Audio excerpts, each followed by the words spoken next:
Kembali lagi di kanal Bawah Air kita. Video kali ini akan membahas mengenai pasang surut laut dan faktor apa saja yang dapat mempengaruhinya. Pasang surut adalah peristiwa naik turunnya permukaan air laut yang terjadi secara teratur, biasanya 2 kali sehari. Perubahan ini disebabkan oleh tarikan gravitasi bulan dan matahari terhadap bumi yang mempengaruhi air laut.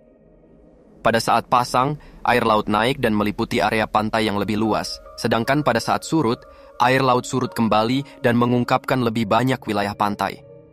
Pasang surut terjadi dalam pola yang teratur, dengan 2 pasang dan 2 surut setiap hari, meskipun waktu dan intensitasnya bisa bervariasi tergantung pada posisi relatif bulan, matahari, dan bumi.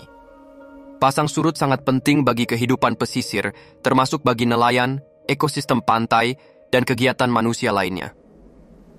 Apa saja faktor yang mempengaruhi pasang surut air laut tersebut? Pasang surut laut dipengaruhi oleh beberapa faktor utama, yaitu gravitasi bulan tarikan. Gravitasi bulan adalah faktor utama yang menyebabkan pasang surut. Bulan menarik air laut di sisi yang menghadap ke bulan, menyebabkan air naik, pasang. Di sisi bumi yang berlawanan, pasang juga terjadi karena gaya sentrifugal yang dihasilkan oleh rotasi bumi dan bulan. Gravitasi matahari. Meskipun tarikan gravitasi bulan lebih kuat, matahari juga mempengaruhi pasang surut. Ketika matahari, bulan, dan bumi sejajar, misalnya saat peristiwa bulan baru atau bulan purnama, pasang surut akan lebih kuat, yang disebut pasang besar. Sebaliknya, ketika matahari dan bulan berada pada sudut yang tegak lurus satu sama lain, misalnya saat kuartal bulan, pasang surut menjadi lebih lemah, yang disebut pasang kecil. Posisi bulan dan matahari. Posisi relatif bulan dan matahari terhadap bumi mempengaruhi intensitas pasang surut. Pada saat bulan berada lebih dekat dengan bumi, perigee, pasang surut lebih besar, sementara pada saat bulan berada lebih jauh, apogee, pasang surut lebih kecil.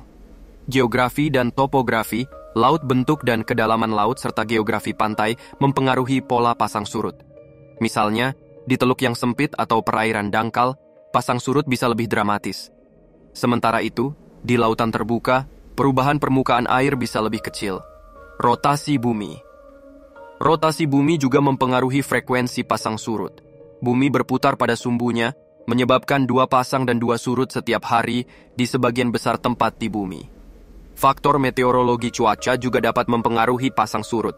Misalnya, tekanan atmosfer yang rendah, seperti saat badai, dapat meningkatkan ketinggian pasang, sementara tekanan atmosfer yang tinggi dapat menurunkan ketinggian air laut. Semua faktor ini saling berinteraksi dan mempengaruhi siklus pasang surut yang terjadi setiap hari. Kapan pasang dan surut itu terjadi? Pasang surut laut tidak terjadi pada waktu yang sama setiap hari. Meskipun ada pola teratur, waktu pasang surut selalu bergeser sekitar 50 menit lebih lambat setiap harinya. Hal ini terjadi karena bumi berputar pada porosnya, sementara bulan juga bergerak mengelilingi bumi. Oleh karena itu, posisi bulan relatif terhadap bumi berubah setiap hari, yang menyebabkan waktu pasang dan surut bergeser. Sebagai contoh, jika pasang tertinggi terjadi pada pukul 6 pagi pada hari tertentu, pada hari berikutnya pasang tertinggi akan terjadi sekitar pukul 5:10 pagi. Demikian pula, pasang surut berikutnya juga akan bergeser lebih lambat sekitar 50 menit. Pola ini diulang setiap hari dan menghasilkan 2 pasang dan 2 surut dalam sehari, dikenal sebagai siklus semi-diurnal. Namun, ada beberapa daerah yang mengalami 1 pasang dan 1 surut dalam sehari, siklus diurnal, atau memiliki variasi lebih kompleks, tergantung pada faktor geografis dan topografi lokal. Terima kasih sudah menonton video ini sampai selesai. Jangan lupa klik tombol suka dan subscribe di kanal ini. Sampai jumpa.